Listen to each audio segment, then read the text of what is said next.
I had requested that the Pennsylvania State Police take over the lead on this investigation, and they are doing so in conjunction with the county detectives from our office in a full and complete collaborative effort. Based upon the information we gathered that was provided from my review, which included being out at the crime scene itself for hours yesterday, being walked through various aspects at the scene, which included also a review of body-worn camera footage, a review of dash cam footage, personally having a chance to see where there were various items of ballistics, physical evidence, and unfortunately, the location of our fallen officers. Based upon this review of information, I will go ahead and deliver an initial finding of fact. This is an initial one. There are many steps that need to be completed as part of this investigation. And there are many questions that I will not answer for you at this time because the investigation is ongoing. And there will be a second briefing once all of that information comes back and is complete. Those of you who know how we operate know that is what we do. We speak with what we can, when we can, but we will not go ahead and state or confirm anything that would be remotely incomplete and not decisive. So, what do we have here? Well, first off, Matthew J. Ruth, he is the actor. And this is the only time I will mention his name. After this, he will only be referred to as actor. What occurred begins actually on September 16th at approximately 11:23 p.m., and we must start there, because this began as an incident of domestic violence. There was a call that came in from the mother of his ex-girlfriend that the actor was spotted on her property with binoculars looking through the residence, looking through a window.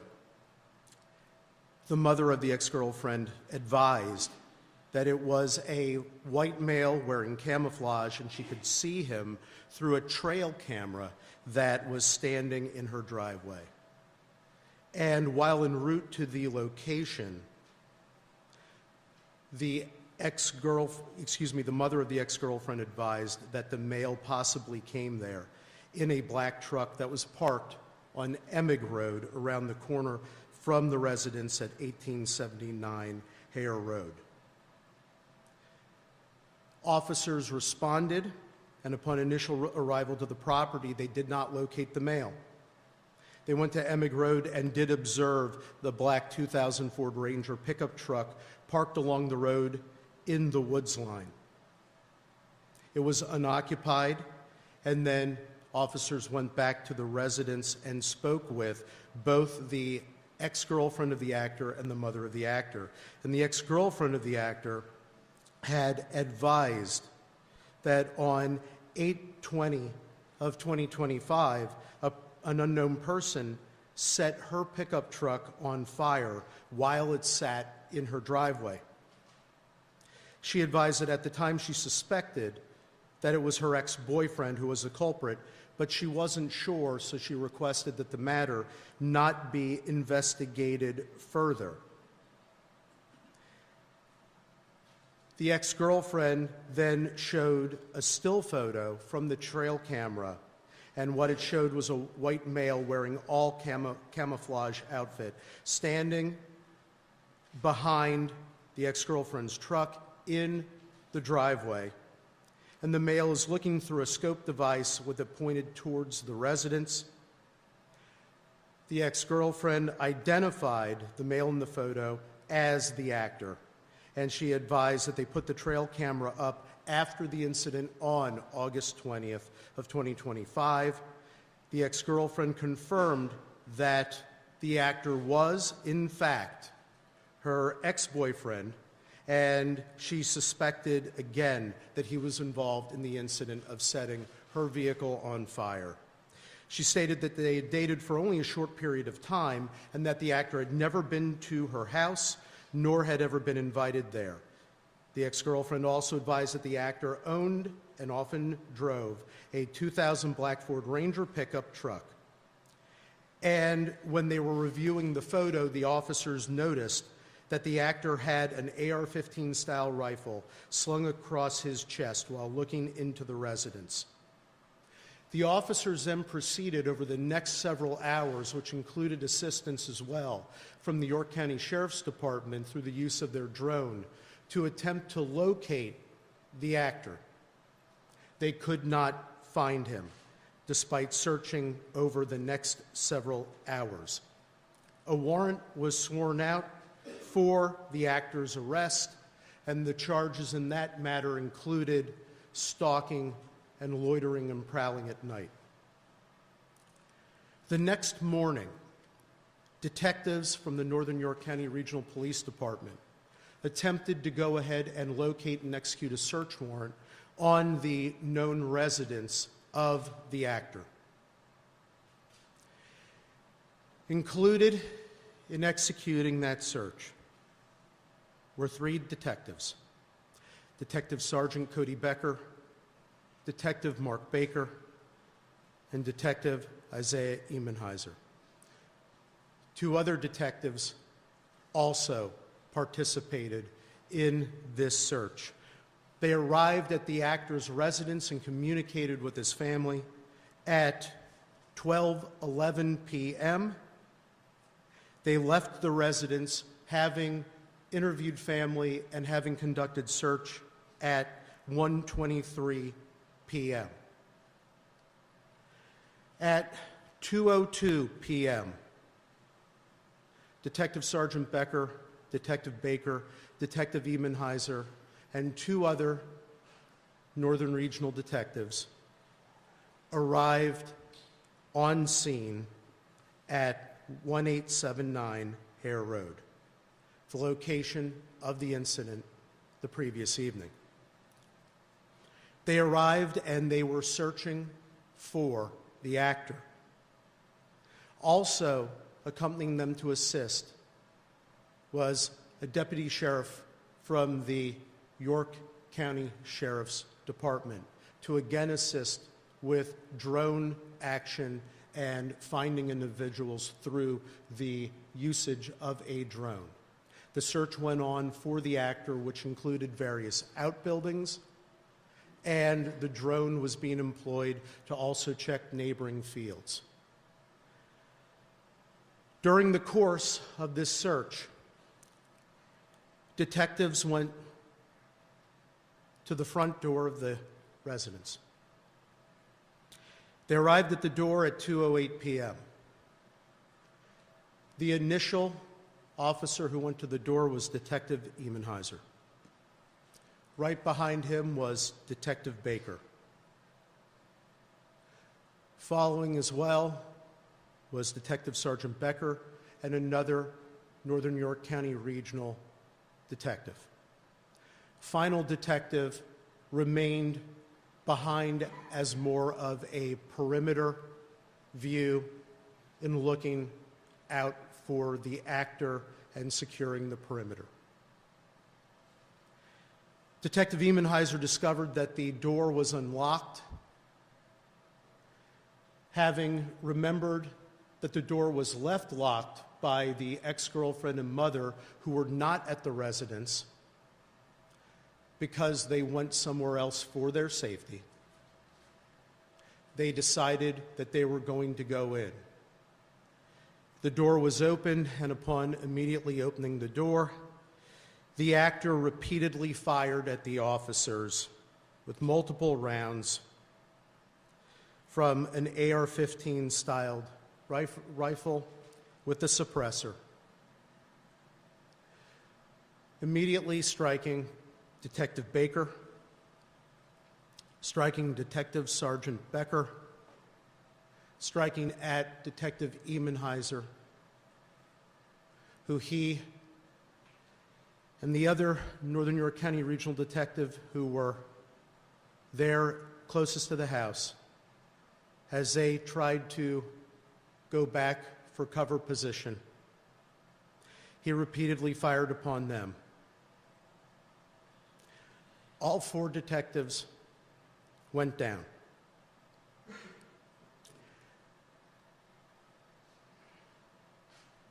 The actor then proceeded to turn his attention to the deputy sheriff. The deputy sheriff and the other Northern York County Regional Detective began to position themselves to return fire.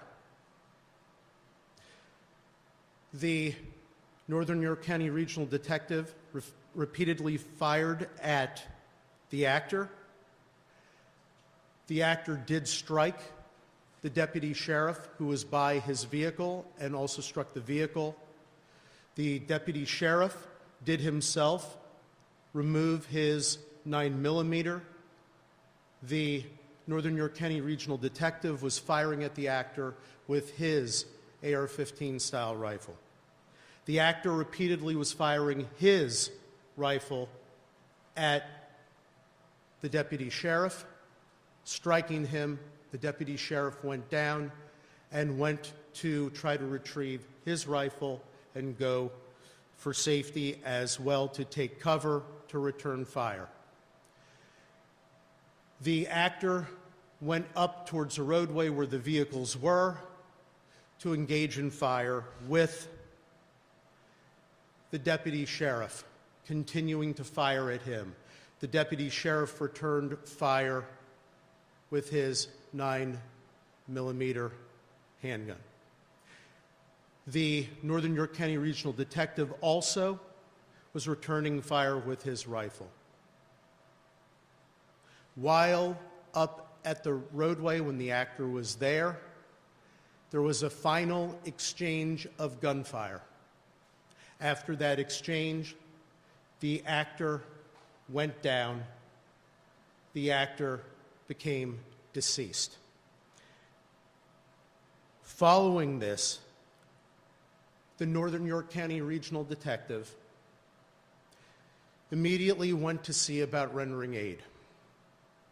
He immediately went down first to his fallen officers from Northern York County Regional Police Department by the house and discovered detectives that were non-responsive. Detective Sergeant Cody Becker, Detective Mark Baker, and Detective Isaiah Emenheiser were all killed following the brutal ambush that was committed upon them by the actor. The final Northern York County Regional Detective was critically wounded.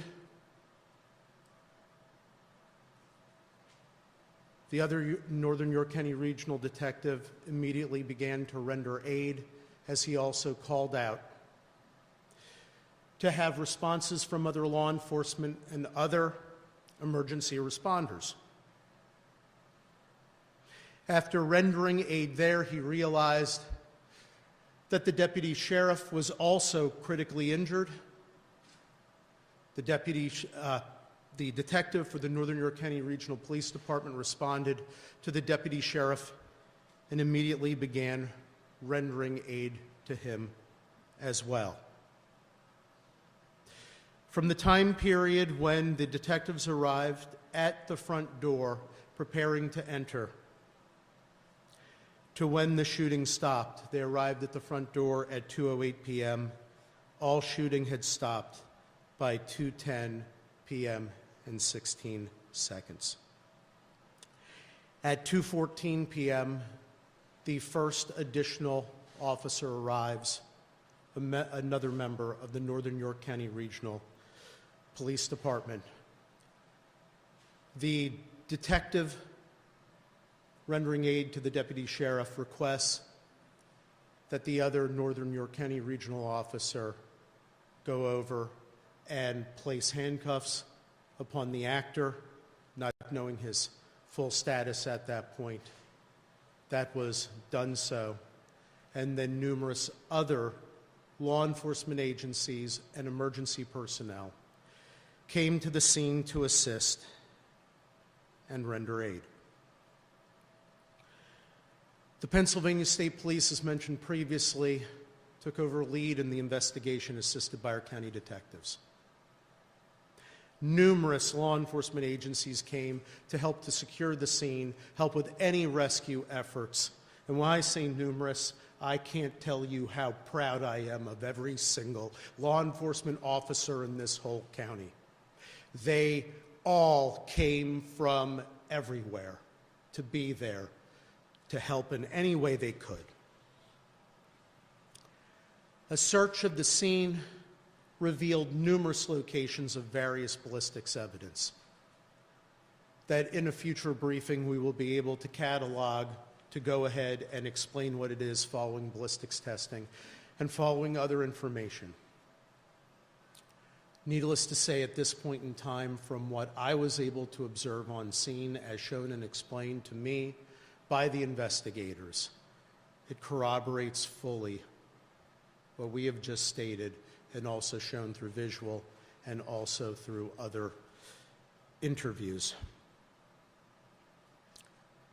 Inside the house, besides discovering the initial casings from where the actor began his barrage of murderous activity, they also discovered in the basement that he had killed the black Labrador that was owned by his ex-girlfriend's mother, shot one time. We are currently investigating further aspects of motive. So we will not speculate on the full profile of the actor. Numerous other search warrants have been executed. Other things are being analyzed. There is one motive, though, that is clear for everything, and that is the hateful scourge of domestic violence. That is what brought us here. That is what brought law enforcement here. That is what started all the activity. The whole sequelae is there. And yes, thanks to the actions of the Northern York County Regional Police Department, supported by the York County Sheriff's Department, we have 2 lives of the residents there that are saved today. Because make no mistake about it, and this I can conclude by all reasonable inferences from all information without speculation. Had they arrived home and not Northern Regional Police Department officers arrived, they would have been killed immediately by the actor. Again, that is not speculation. That is the absolute only reasonable inference from all actions. The detective from Northern Regional who was injured was, of course, rushed to York Hospital, as you all know, taken into surgeries, was critical but stable. The same is for the deputy sheriff from the York County Sheriff's Department. We are very blessed and thankful that they are stable.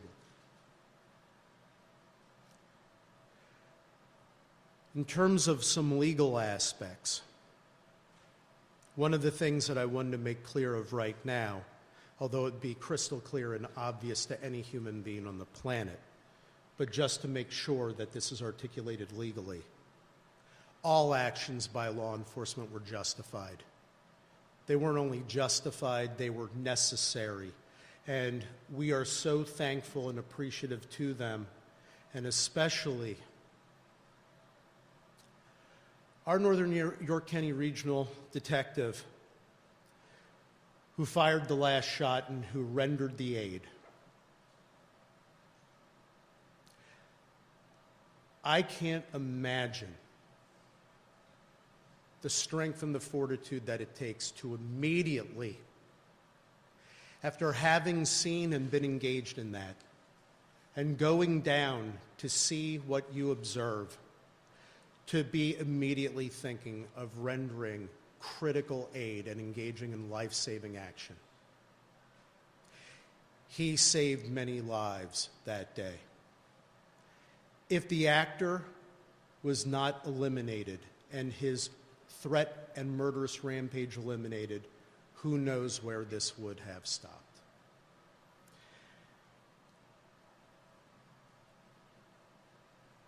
Detective Sergeant Cody Becker, Detective Mark Baker, and Detective Isaiah Emenheiser were all credits to law enforcement. I personally knew them very, very well. They were wonderful. They were mission-driven, and that day they continued their mission. Well, their mission is now complete. You kept the faith. You ran the race. You fought more than a good fight. You fought the critical fight for us. Job well done. Mission well served.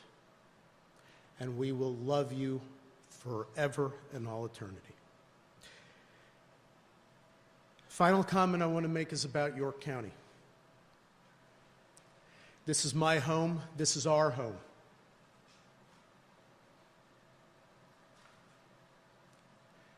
We've gone through a lot this year. We've been at podiums like this too many times. And when you go through that, when you go through these sorts of things, it can seem very, very dark and dire. And you can begin to lose faith and hope. And I'm going to tell you, last night, there were a lot of us feeling that way, and I personally was too. And then when I left the scene and went over to the coroner's office when I was in the procession, and we're going down the roadways, and all you saw all along those roadways were members of our community.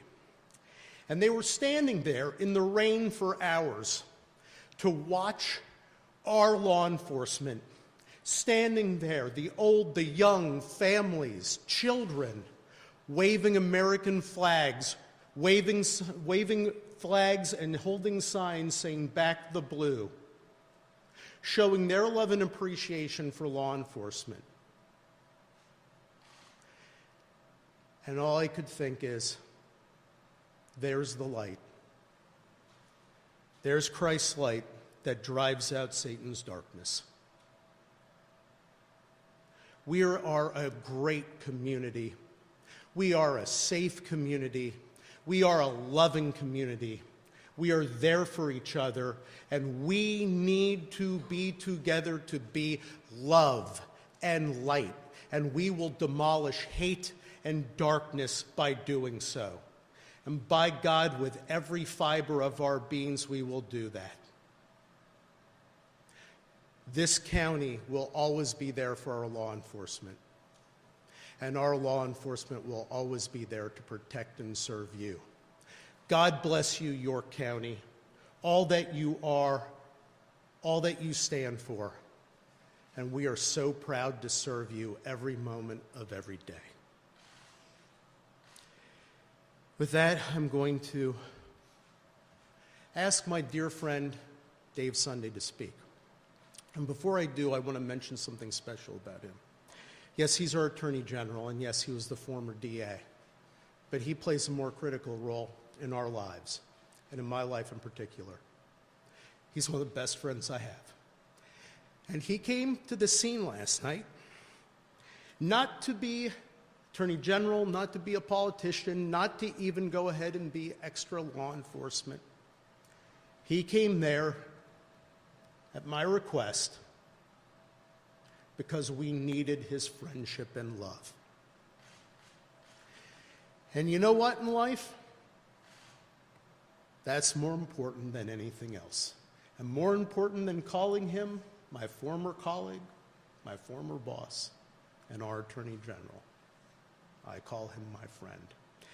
So, my friend, if if you'd like to say a couple words.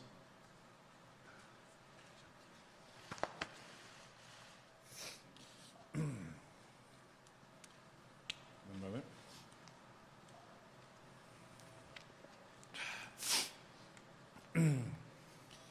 Good afternoon. After tragedies like this, we often look for reasons to explain unreasonable and unexplainable events. But oftentimes, none come. Yesterday, 3 families received the call that law enforcement families fear each and every single day. They may not always talk about it or acknowledge it, but that fear is always there and very, very real. The fear that their father or their mother, husband or wife, beloved partner will not be returning home.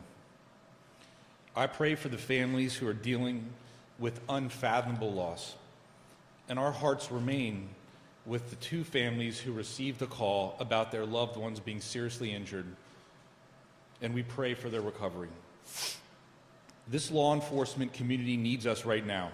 These families need us. The police departments, York County and the Commonwealth needs everyone to respond with grace, with love, with support, and yes, prayer. Police officers do not ask for awards, accolades, or attention. But the truth is, every single day, they're standing up for their communities, for many people who they have never met before, and putting their lives on the line. Many of us have been in a position where there's been an emergency in our lives, and we've needed help. And we've had to call 911, and the police come. And they oftentimes can fix a situation. They can make you feel better. They can take care of you. And after that's over, they leave. And as a family, you may come together and say, thank God we got through that. We're okay. But those police officers move on to the very next call. And then they move on to the very next call. Every day, every week, every month, for years, decades sometimes. And they don't have the luxury of taking a break and saying, you know what, we took care of that one, we took care of that family, we're fine. And this kind of detail in particular, when you're talking about a warrant, is some of the most absolute dangerous work our police officers do, because they never know exactly what they'll encounter. The officers involved with this incident went to a home to protect a woman and her children. They encountered a force of evil, hell-bent on taking lives. Think about that. Think about what these officers went through. And I ask, do police officers not deserve the full embrace and support of society? Being a police officer means kissing your spouse or partner and children goodbye every single morning or afternoon, depending on your shift, and heading off to a job where you have no idea what you're going to run into that day and what will be required of you. Our police officers today are so much more than law enforcement officials. They're social workers, mental health professionals, counselors, crisis interventionists, child care workers. And they have the bright light of public opinion and judgment shining on them every single day. But yet they perform their duties without hesitation, true to their oath to protect and serve. Yesterday, 3 brave officers gave their lives to fulfill their duties. In the midst of that gunfire, their mission expanded from protecting a family to saving one another, and those actions saved lives. Without committed, qualified police officers, any and every community in our nation is susceptible to lawlessness and disorder. Families and children are vulnerable. Our older residents are vulnerable. Who's going to hold the line between a free society and lawlessness? Well, we all can play a role. I've heard it said before that more and more we have come to expect less and less from each other. Looking around our world, it's hard to argue with that. Society has become programmed to devalue human life. Perhaps it's social media or the news environment that thrives on outrage, or the loss of in-person connections and relationships. But that doesn't mean that we have to accept it. We have to get past the attitude that we are not each other's keeper. Step away from the keyboard and talk to a stranger, talk to a neighbor, find a place to lend a hand.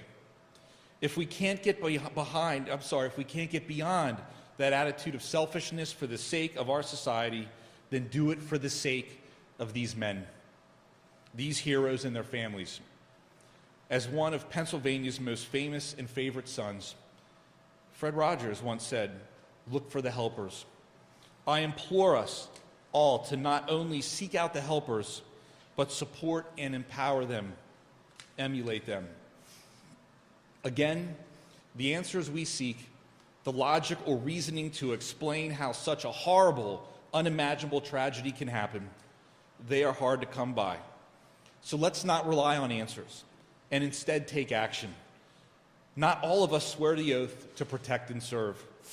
Not all of us put on a uniform, but we are all capable of being the unrelenting force that overcomes evil. And I think we are. Late last night, after spending the evening at the scene of this horrific crime with our fallen heroes, my friends that were partners when I served as a district attorney, we made a very sad journey with their bodies to York. The rain was falling as if God himself was mourning with us. As I looked outside my vehicle window, lining each rural road, outside each home, standing in the rain were our fellow York Countyans, with American flags, holding a vigil for these men and honoring their sacrifices. I want everyone to know how important that was to the police officers and the law enforcement community of York County. It was so important to each of us who knew these men and considered them friends. That is the humanity that we need in this moment and in our world. Thank you. May God bless and keep these men and their families, and may he protect the men and women in law enforcement every single day. Thank you.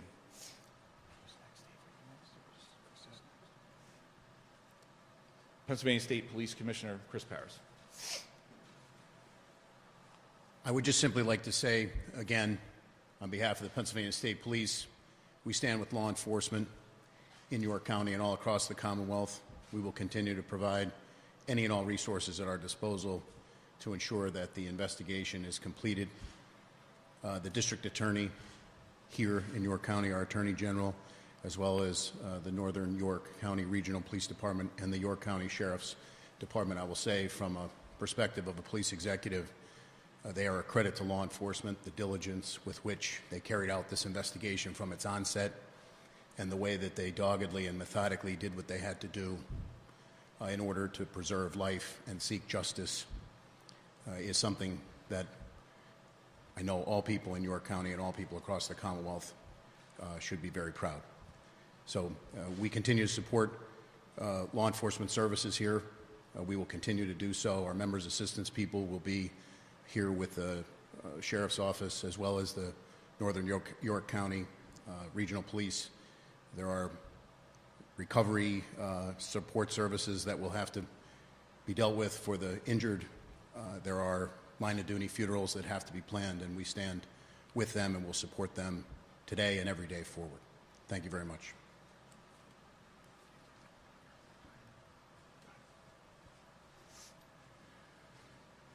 I stand here today to tell you the obvious. Our office is grieving. Our community is grieving. Our fellow men and brothers and sisters in blue are grieving. But what I can tell you, the only way we're going to get through this is prayer. And the support and the overwhelming support from our community, our law enforcement brothers and sisters, helps us to get through this.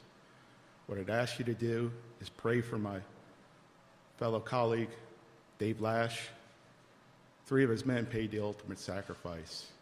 And our condolences go out to you and your family members and to your support staff, because truly without them, we are nothing. They support us every day. I see them over there grieving. I would ask you to go home and pray. And with God's grace, we'll get through this. And pray for one of my officers that are now in surgery comes through. Appreciate the public support. Thank you.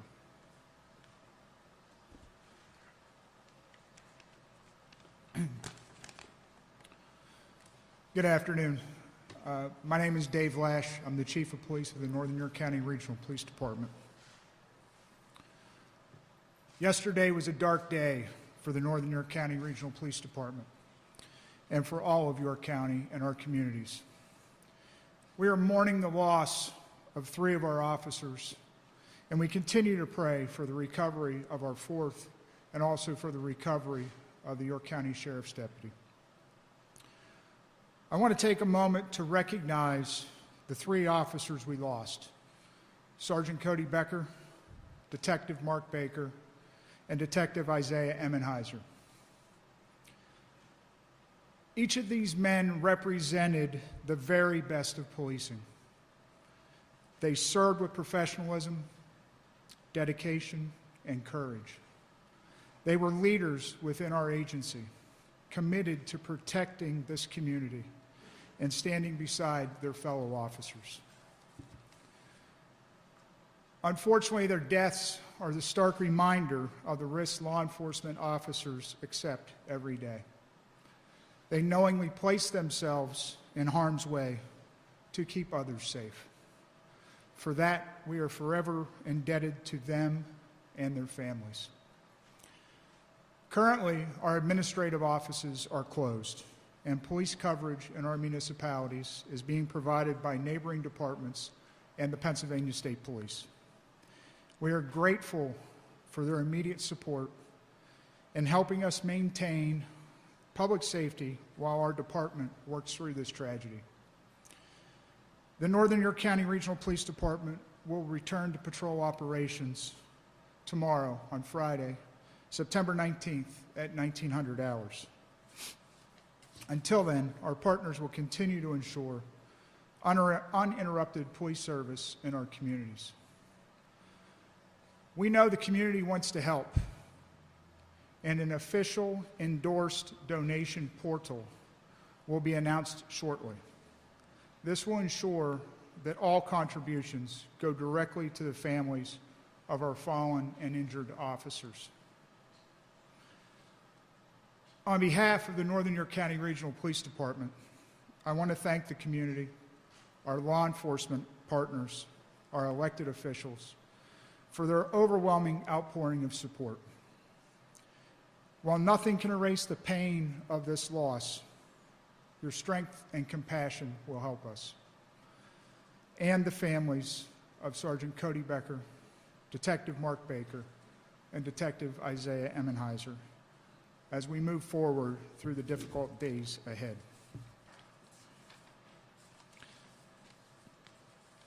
Thank you.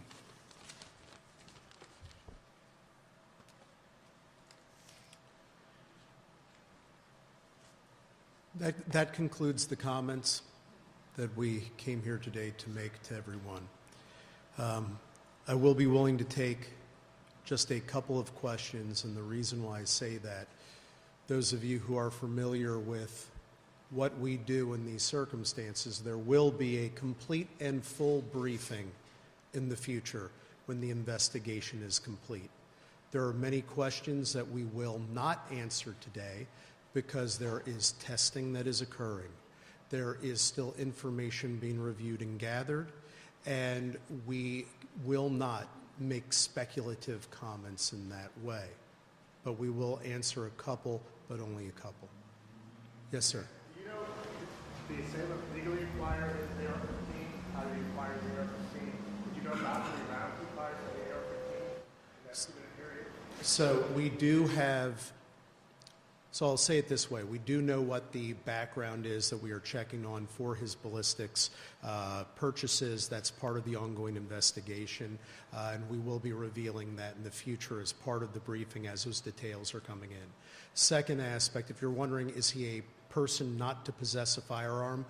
Based upon our information, we could not find any prior criminal convictions that would go ahead and make him a person not to possess a firearm. Regarding any issues with the quantity of ballistics, the only thing that I'll say at this time, a count was being done, but you have to go ahead and determine from which firearm something was discharged. There are methodologies for doing that. We are engaging in those ballistics aspects. So at this time, the only thing I will say generally is he fired many and multiple rounds, because to go more specific could lead to a misstatement of fact, and I will not do that. Were any of the weapons found inside a search of his home, and who was he living with in that home? I have not disclosed that. First of all, I have not disclosed who he's living with because out of their privacy interests. Second, all of the aspects of the secondary search that is ongoing, those items are being cataloged and are being reviewed. They'll be part of a further briefing in the future, but I am very sensitive to the privacy interests of non-involved individuals as part of an incident, including, as you'll notice, the only names that were mentioned, one mention of the actor, and the names, of course, of our fallen officers. That is out of respect to their privacy interests. But in the future, with the briefing regarding that question, we will be going into detail of a cataloging of background aspects of this individual. Where was the actor located when he started shooting, and where were police located? So, as I stated previously, and I'll just repeat this one more time, at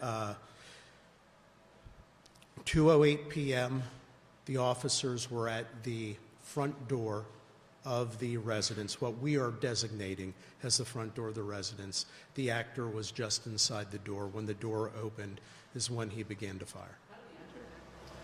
What's that? How did he enter the home? I'm sorry, you got to speak loud. How did he get access into the home? So that is under investigation and review as well. They were conducting a more thorough search of the house, looking for those aspects. One thing we do know about him from what we were able to reveal at this point with full confidence and certainty is he carefully surveilled the entire residence and the outbuilding areas. So what methodology he used is still under investigation. To gain the access at this point in time, the only thing with 100% certainty that is appropriate for me to state is he did in fact gain access, had been inside, was armed, and did discharge his firearm from inside of there, and in fact also killed, like I mentioned, the family dog. Sir, can you tell how long before 2:08 he may have been in the house? So the only thing I will say at this point, we know he was in the house before 2:02 p.m. We know that he was not at his residence as of the police leaving at 1:23 p.m. In terms of the actually being inside the residence, from where he filed the fatal shots of his ex-girlfriend and her mother, that residence, that is still under investigation to see if we have clues of a tighter timeline than when police left in the early morning hours of the previous evening to the time of 2:02 p.m. The fifth officer, I take it he was not harmed in any way, and to put a finer point on it, you believe that he fired a fatal shot that killed the suspect, is that correct? So what I'm going to say at this point, first of all, he did not suffer injury, physical injury he did not suffer. The trauma of an incident like this is unimaginable, but he did not suffer physical injury. Concerning the exact wound locations, ballistic aspects, all the things that will go into those evaluations, the reason why I do not want to comment on any of those matters at this time is, first of all, we have autopsies that are pending. They're occurring Friday and Saturday. There will be autopsy reports. And then there will be ballistic reviews. And I want to make sure that the next time I come before you that I am able to state definitively what the order and aspects of the shots were from which weapon. So accordingly, that's why I am being resistant at this time. My statement of justification is blanket for every member of law enforcement, regardless what, where, whom, every single one of them, every action they took was 100% justified. But the specifics will be coming. But I must have those aspects of the investigation completed. It could be self-inflicted. What I have done at this time is I am waiting to go ahead and hear every aspect of the ballistics. There are many things that I do know. I do not commit to anything without having all information. So if I sound uncommittal, it's because every time that somebody says a comment of speculation, so many times it gets proven wrong, and then it leads to more harm than good. So I am only going to state that it was a final exchange of fire. We know that for a fact from the evidence that we have. Following the final exchange of fire, the actor became deceased. So I will leave it at that. You will know more in the future. I will take one more question because I know many of these questions will be the subject of the next briefing, and I hate having to repeatedly say this to all of you. Knowing that the actor was potentially armed, what precautions did your detectives and officers take in issuing a warrant for a potentially dangerous individual? So they did get the arrest warrant, as I stated. They did a complete search of the whole area that night. They went over to the actor's home the next day. They made sure that the township police department of the area where he lived, that they were alerted. And these are plainclothes detectives, but they also do wear their bulletproof vests. They were equipped to go ahead and go into harm's way. But the unfortunate aspect is, given the nature of where, when, and how the ambush by the actor occurred, that there was no time for response. They did go ahead and proceed as you would expect law enforcement to proceed to try to protect our community. There was multiple communication. There was use of drones to try to go ahead and determine where he potentially could have been hiding. So yes, they were actively looking to protect the community. And additionally, I will add, as I stated before, the ex-girlfriend and mother who were directly in harm's way, they were not there. They were staying elsewhere. And they knew not to come back. And it was law enforcement who were the ones that went. It was our detectives from Northern York County Regional and our sheriff's deputy who went to make sure and see if they could provide ultimate safety. And rather than being able to provide ultimate safety, they wound up having to provide ultimate sacrifice. Aside from car fire potential, were there any other threats made to this woman or her family that you're aware of? I'm not going to go into anything beyond what was the previous affidavit of probable cause from which I was citing that contained the stalking allegations. There are further aspects from interviews that continue to be developed, but that's the last, that is the last part of information I want to stick to from that aspect for right now, what is known, defined of public record, because it's very important to do so at this occasion. Thank you all very much for being here. Chief, can you spell the names of the slain officers, please, and their ages?